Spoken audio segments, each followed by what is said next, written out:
life is not fair. You will hear this from conservatives all the time. In fact, conservatives, their go-to position is, hey, life's not fair. That's how they justify their wealth. That's how they justify cutting benefits, those kind of things. But conservatives want fairness in one respect, one huge respect. They want fairness in women's sport. Yes. Conservatives want to make sure that transgendered women aren't playing with biological women. This is crucial to them, even though they'll be the first ones to tell you there are haves and there are have-nots. There are people that are successful and people that aren't. And this is God's plan in a lot of ways.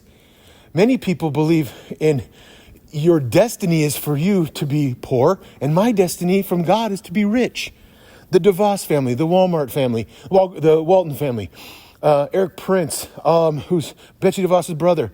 I can point out, they have literally said these things, that they are in the position they are because of God, because it's fate, right? But then the same conservatives who believe all that, talk all that shit because it benefits them, will tell you that they don't want their precious daughters having to compete against biological males who are transitioning with hormone therapy.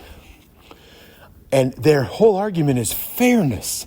Fairness. Hey, I hate to burst your fucking bubble.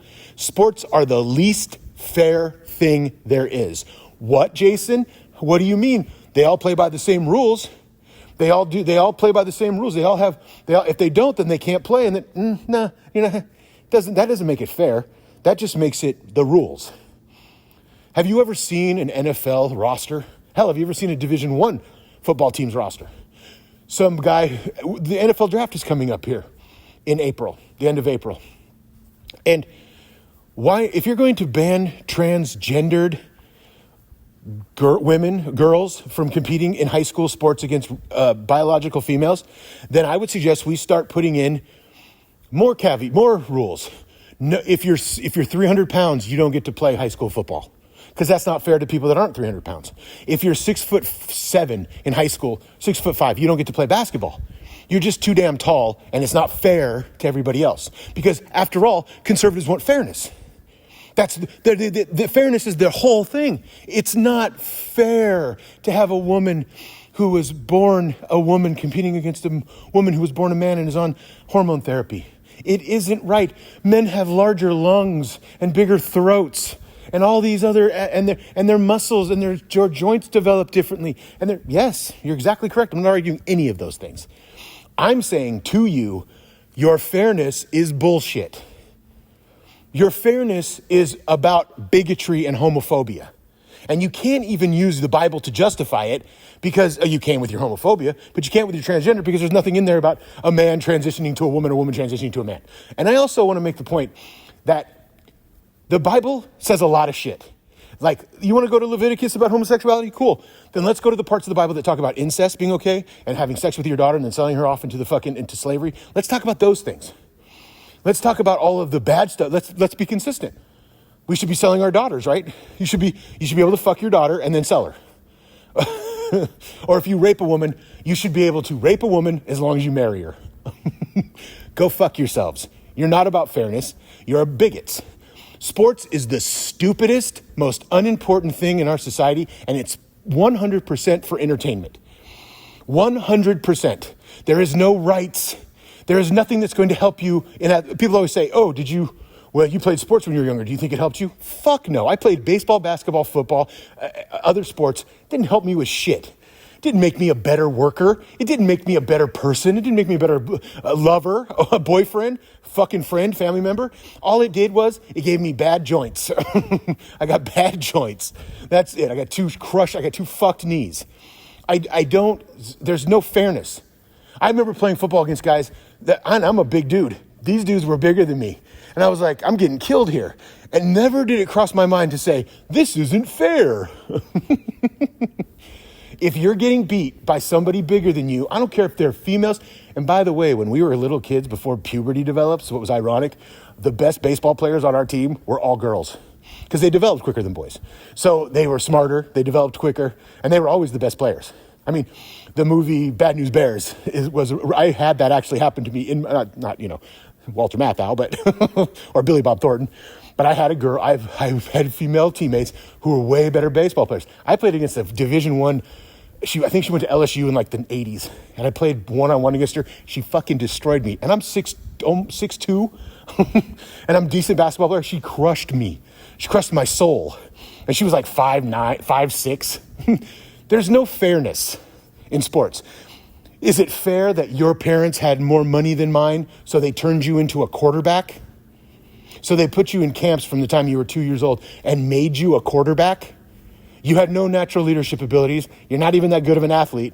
But because your parents had money and they were able to hire a private coach, turned you into a thrower, turned you into a quarterback, a QB1, to go get a Division I scholarship. Is that fair?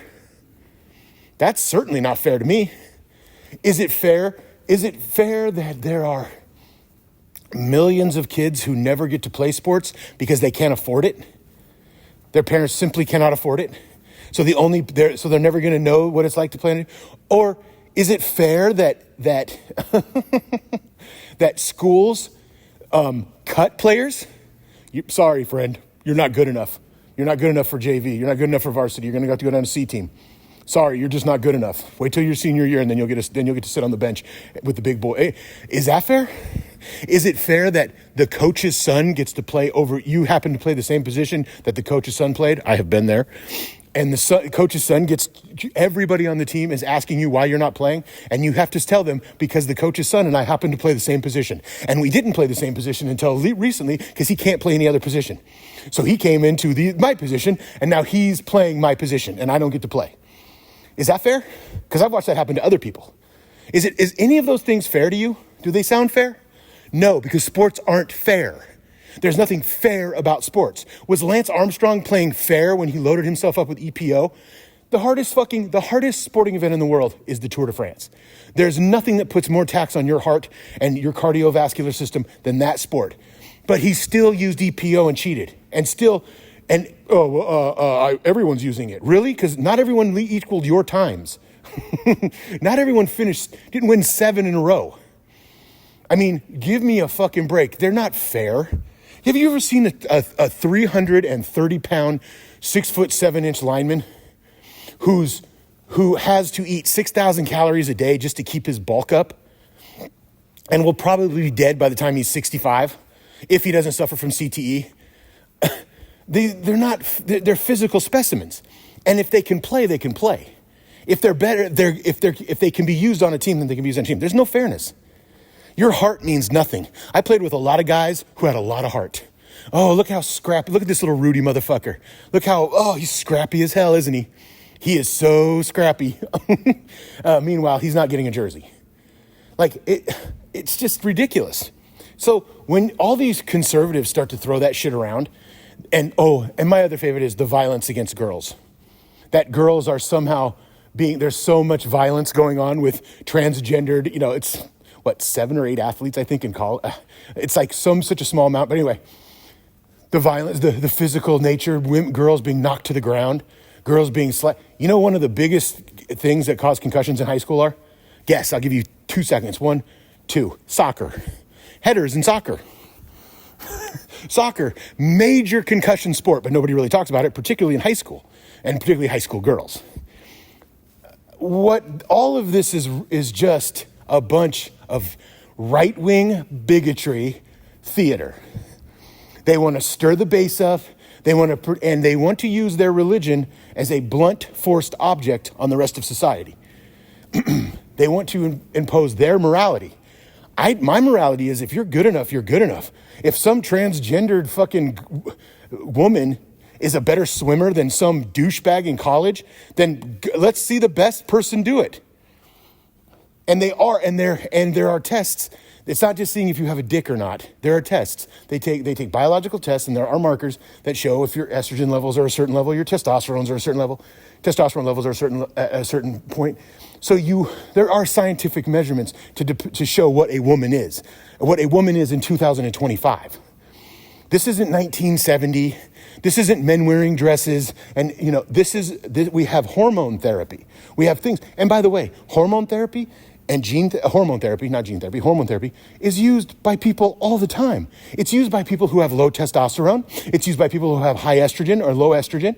It's used in all sorts of people. And just because then there's the sycophant, the sickness of actually saying that a man is so driven by winning that he's going to start taking hormone therapy just to compete against women in the sport. That, to me, that is the biggest, it's not even a red herring, it's just stupid. And it's just not understanding the psychology of transgendered youth and people that are going through it, not caring that we can alleviate their pain and suffering through hormone therapy. Never mind that we have to maintain the precious status quo all the time. We can never change because of conservatism. I'm going to leave you with this. If you give a fuck about female sports, hell, if you give that much of a fuck about any sport, you need to have some serious self-reflection, stop being emotionally immature, and stop being connected to some tribal bullshit. That's what sports are. That's why you root for the same god-awful professional franchise your entire wretched and seemingly never-ending life. Because you're stuck. You become a fan at 8, and believe me, I'm talking about myself. I'm a Chicago Bears fan. I'm a New York Mets fan. And it's tough, but I'm a fan of those teams because I grew up in the mid-'80s. And they both won a World Series in 86, and one won a Super Bowl in 85, 86. So I was 10 years old. It made a big impact on me, and I became fans. Plus, I lived in Alaska, so we were, if you were a Seahawks fan, that was as close. Anyway, a digression. But now you're stuck. It's tribalism. My tribe wears this color and this logo, and I'm going to root against that tribe. And then you have the Noam Chomsky stuff about irrational submission to authority. That's why you're constantly told to give a shit about your high school sports, because it's an irrational submission to authority. It teaches you at a very early age, not only your teachers, but your coaches, that you're getting onto this team. This woman has no, you don't know this person. You don't know what their accomplishments are, but you are told that they're authority. And so you need to do what they say, like when you go to the workplace. Wait, why are you in charge? Who are you? What are you? You don't get to ask those questions. You play, get in the fucking line, get them pumping, gentlemen. We're doing up downs. We're doing fucking crab walks. We're doing push-ups. We're doing jumping jacks. We're going to run wind sprints, all that bullshit, right? And so, it's an irrational submission to authority, but it's also, there's this bigotry element to it. And listening to people like Joe Rogan, I don't care about the science. Who the fuck gives two shits about this? The science of this. How about you don't want to talk about the other side of the science? That we actually have science now that can help people who have this feeling, I don't care if it's a mental illness. If it can be alleviated, we alleviate all sorts of mental illnesses, quote unquote. And I'm not saying transgender is a mental illness, with medications, with antidepressants, with, serotonin reuptake inhibitors, all the kind of shit that we do. We do all kinds of stuff to make people feel better. We give teenage girls, if their parents approve, breast implants. We give ass implants and Botox into teenagers. We allow, and they get it on the black market, but nevertheless, search fitness YouTube and see all of the teenage boys, 19 years old, who are on gear, who are already 18, 17, 16, already using high performance enhancing drugs. Some legal, some you can just buy online because they're not regulated by the FDA. So, let alone the illegal shit that they're getting. And they get it very easily. Like, the gym is just full of fucking guys roided out. Full of testosterone. At night, what are you doing taking testosterone as a teenager? Okay, we're good. Like, those things, your body image is so bad that we all know about short man. Joe Rogan. You can't get taller, so you get wider. But anyway, stop with all the fairness in sports. Conservatives, you don't believe in fairness. You never have believed in fairness. And even if you do, sports aren't fair. They've never been fair. They'll never be fair. Maybe when you're a little kid on the red and blue soccer team and nobody knows what the fuck they're doing and kids they're just little children and they have no idea maybe you're equal then. But as you get older, the kid who practices more, the kid who is bigger, the kids whose dads are coaches, they're the ones that succeed and they succeed quicker. So thank you for listening, and I love more transgendered women in sports for me, please. Thank you for listening.